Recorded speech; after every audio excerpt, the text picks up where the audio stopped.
The most dangerous thing an institution can do to a black scholar is not deny her brilliance outright. It is to smile at her work, delay her funding, question her methods in polished language, and then let a white man in authority call her research unserious in a room full of people who know better and say nothing. Dr. Simone Hayes had lived inside that kind of silence long enough to recognize its shape before it formed. So when Dean Robert Whitfield leaned back in his chair, glanced at her proposal packet with that lazy, dismissive smile he used when he wanted cruelty to sound like professional judgment, and said, "This reads more like activism than scholarship," Simone did not interrupt him. She just looked at the original files sitting in the archival box beside her chair. Because once those files were opened, the room was going to lose the luxury of pretending this was about quality. Before we get into it, tell me where you're watching from today. And if you enjoy stories about dignity, exposure, and truth landing hard in powerful rooms, subscribe and stay with me. Wellington State University liked to describe itself as a place of fearless inquiry. The phrase appeared on its website, in alumni mailers, on banners hanging from iron lampposts across the campus quad. Fearless inquiry. It sounded noble in bronze lettering. It sounded especially noble on buildings financed by old donors who had spent decades funding the kind of inquiry that kept their names polished and their histories soft. Simone Hayes knew the difference between slogans and structures. She was 42, an associate professor of American history, and one of the most exacting archival researchers in her department. Students loved her because she taught with precision and never confused intellectual difficulty with humiliation. Colleagues respected her work, at least the ones secure enough not to resent it. Her field was post-Reconstruction education policy in the American South, which sounded narrow until you understood that money, land, school boards, race violence, and political sabotage all met there like wires in one wall. For 3 years, Simone had been building the biggest project of her career. She had found evidence, fragments at first, then patterns, then names, that a network of state education officials in the 1890s had deliberately falsified county-level school records to divert black education funds into white district expansion while publicly claiming black schools had failed due to community noncompliance. It was not just theft. It was narrative engineering. They stole resources, then manufactured the paper trail to blame the people they starved. If she was right, it would force a major reinterpretation of several accepted state education histories and directly challenge 2 widely cited institutional studies, both written, not coincidentally, by scholars whose intellectual descendants still occupied comfortable chairs at places like Wellington. That was why her proposal mattered. She was not asking for permission to think. She was asking the university for formal support to digitize, authenticate, and publish a full archival set before the material degraded further in county storage. The review meeting had been called by the dean's office after she requested special funding through the Humanities Preservation Initiative. In theory, it was a standard process. Present your evidence. Explain significance. Answer questions. The review board would decide whether to advance the project for grant backing and institutional publication support. In reality, Simone had already felt resistance for months. Delays in records processing. A suggestion that her framing was too contemporary. An email from a white senior colleague asking whether she worried the project might overstate racial motive where administrative incompetence could suffice. And behind all of it, the presence of Dean Robert Whitfield.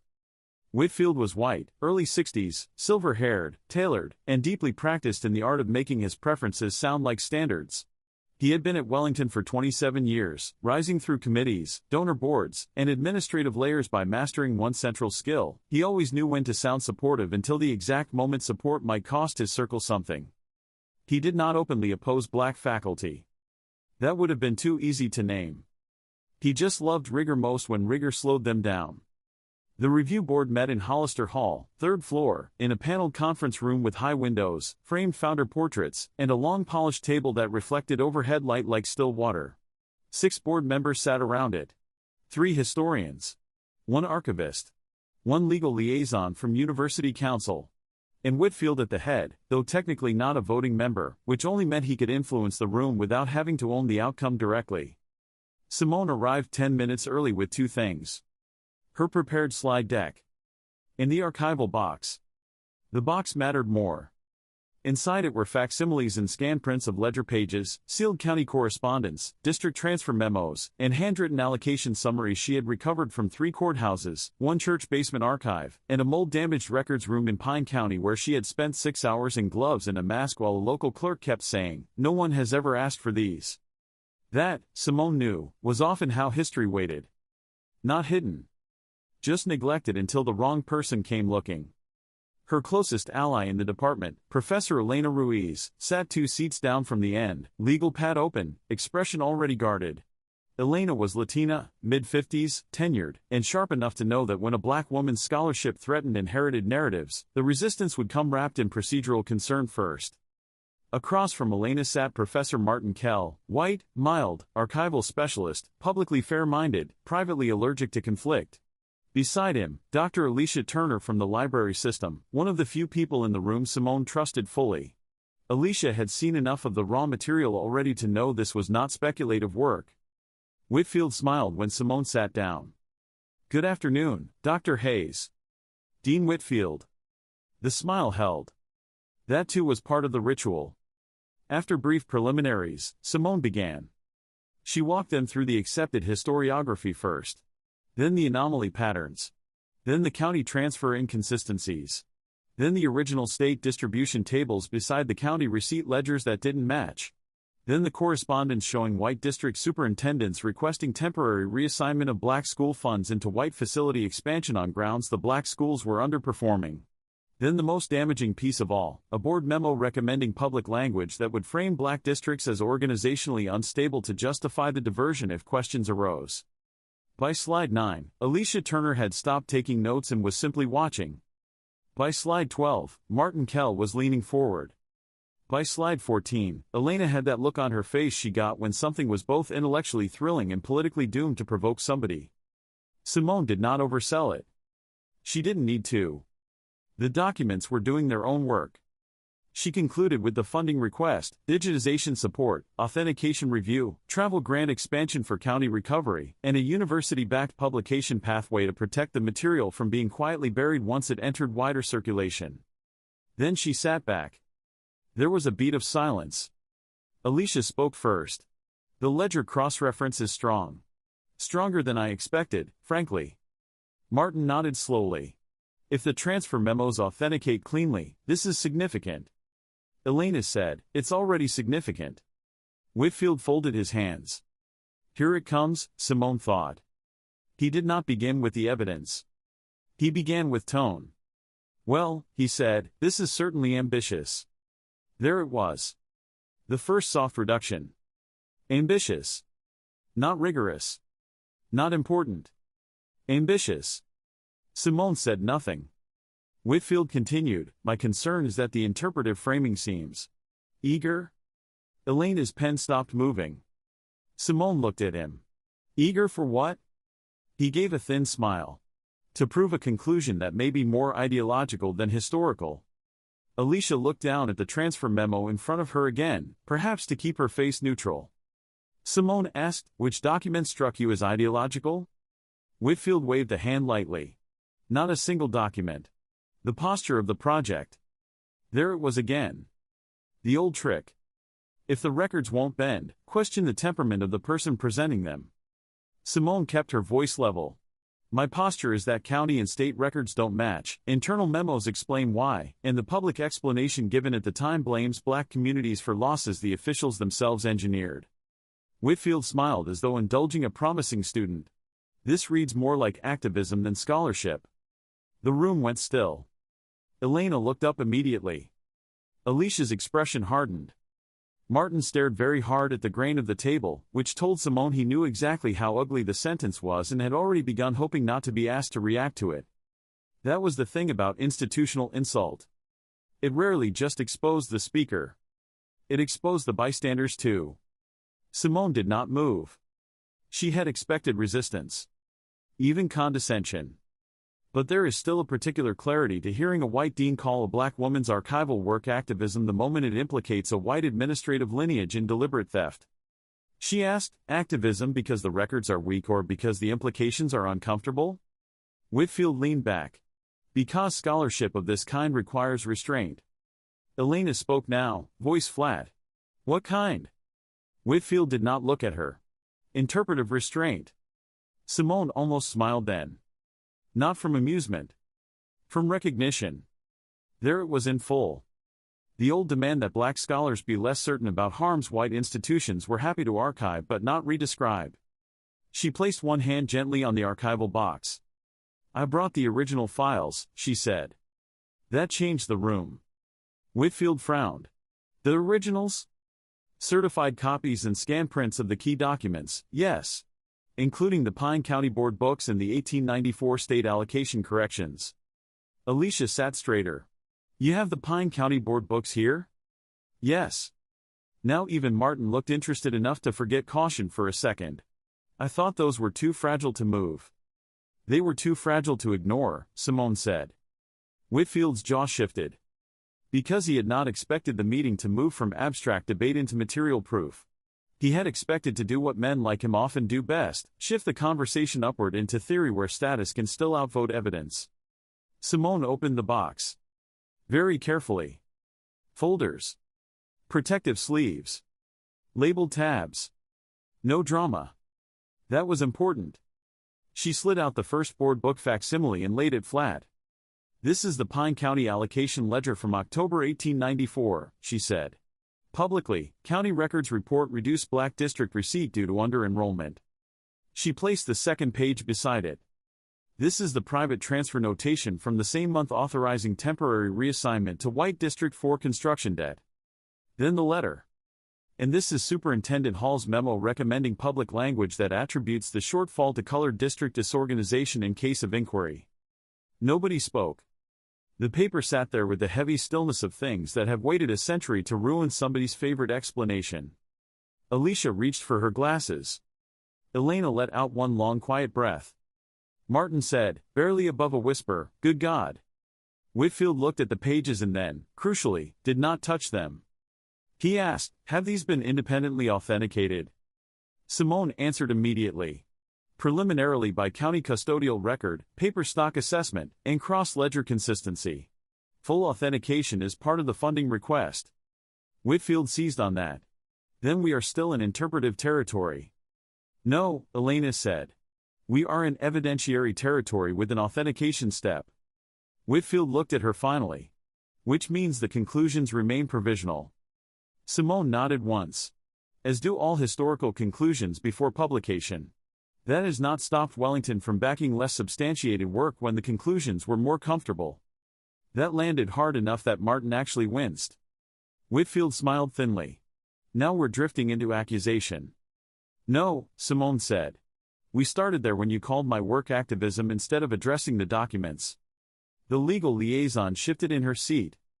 Alicia looked from Simone to Whitfield and back again. For one brief second, the meeting could still have gone the usual way. Softened. Deferred. Referred to committee. Died by politeness. Then Alicia Turner did something small and decisive. She stood. Walked to the side credenza. Picked up the portable document camera used for donor presentations. And said, we should project the originals. Whitfield turned sharply. That's unnecessary. Alicia met his eyes. No. It's overdue. That was the crack. Because once one person in a room of cowards decides to act like the evidence matters more than hierarchy, everybody else must choose more openly what they are there to protect. Alicia positioned the first page under the document camera. The projector switched. And suddenly the ledger filled the wall. Every line item. Every column. Every transfer notation. Big enough for everyone to see. Pine County Black District allocation reduced. White District for construction carry. Cross-marked adjustment. Matching date. Then the memo. Then the language. Then the phrase itself, in 19th century handwriting too neat to hide behind. Public explanation to emphasize colored school irregularity and poor local compliance. The room changed completely. Because now no one had to take Simone's interpretation on trust. They could read the lie in the state's own hand. Martin spoke first this time, voice gone thin. That's not ambiguous. Elena said, no. It isn't. The legal liaison asked, how many counties? Simone answered, 3 confirmed. 6 likely. 9 if the distribution anomalies continue to match missing local receipts. Whitfield looked at the screen. Then at the box. Then at Simone. And for the first time since the meeting began, he looked like a man aware that he had stepped too far into public certainty and the floor beneath it had turned to glass. He said, even so, one must be careful not to overstate systemic motive from selective samples. That was the best he had left. Simone looked at him and said the line she had been carrying for months. Dean Whitfield, if these files supported a story of administrative excellence, you would already be writing the press release. Silence. Complete. Cold. Beautiful silence. Because everybody in the room knew it was true. Alicia did not look away from the screen. Elena folded her hands and let the sentence stand. Martin, poor Martin, seemed to understand in full now that neutrality was only respectable when the facts were not asking something of you. Whitfield's face tightened. But he had no answer. Not one he could survive speaking out loud in front of projected evidence. The review board voted 20 minutes later. Funding approved. Authentication support expanded. Publication pathway endorsed pending formal verification. University archive partnership initiated immediately. It was not unanimous. Whitfield abstained. Of course he did. Men like him love control and hate accountability, but they hate being recorded on the losing side of history most of all. After the meeting, as board members gathered papers and avoided each other's eyes in the awkward aftermath of institutional exposure, Elena came to Simone first. You knew he'd do that, she said. Yes. Calling it activism? Simone slid the files back into their sleeves. Some version of it. Elena nodded slowly. You brought the originals for him. No, Simone said. I brought them for the room. That mattered. Because Whitfield was never the only audience. He was just the loudest obstacle. Alicia joined them a minute later and said, you should know he tried to delay this review twice. Simone looked at her. I assumed. Alicia gave a humorless smile. I'm sure you did. Then she added, you were right not to let this stay abstract. By the next week, the university's internal politics had shifted. Not publicly. Not with banners. But in the more meaningful way real institutions shift, through email tone, meeting invitations, in which names suddenly appear in rooms that had preferred not to remember they existed. Graduate students began asking about working on the archive project. A national foundation reached out after hearing, unofficially, that Wellington had just backed a major reinterpretive records study. A senior historian from another university emailed Simone with one subject line, I hear you found the ledger trail.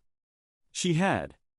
And now the institution that tried to temper her was attaching itself to her credibility in real time.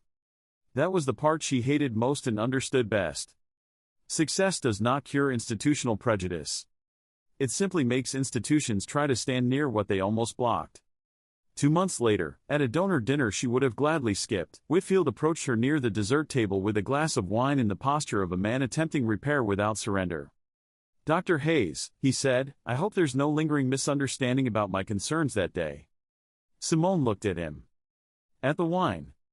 At the room full of wealthy alumni who now loved the idea of bold archival recovery because it had become prestigious enough to clap for. Then she said, there was no misunderstanding. He smiled, though it didn't hold. I'm glad to hear that. She held his gaze. I'm not. And then she walked away. The paper came out 14 months later. It was devastating. Elegant. Careful. Impossible to dismiss without revealing yourself. 3 counties confirmed in full, with evidentiary support for broader statewide patterning. Fraudulent public narratives. Deliberate resource diversion. Administrative coordination. It changed the field. Not overnight. Nothing worthwhile ever does. But decisively. When people later told the story of how it started, they simplified it the way people always do. A white dean mocked a black professor's research. The review board saw the original files. She proved him wrong. That version was not false. Just incomplete. The truer version was this: a black scholar did years of difficult archival work in a field built by people who had often written around the harm she was documenting. A white dean heard the implications of her evidence and tried to downgrade her authority by calling it activism. A room full of educated people hesitated exactly long enough to reveal what Comfort had taught them. And then the original files hit the projector, the handwriting became too large to ignore, and the same institution that had been prepared to question her seriousness had to watch the record speak in a language older and stronger than its excuses. That is what prejudice often looks like in academia. Not always open hostility. Sometimes just a higher evidentiary burden. A quicker path to suspicion. A polished man calling your scholarship ideological because he cannot afford the history it threatens. Until the original files are pulled up. And then suddenly the real question is not whether the black professor's research was serious. It is how many people in that room were prepared to ignore the truth before it was big enough on the wall to embarrass them. If this story moved you, like the video, subscribe, and stay close. There are more stories like this one waiting.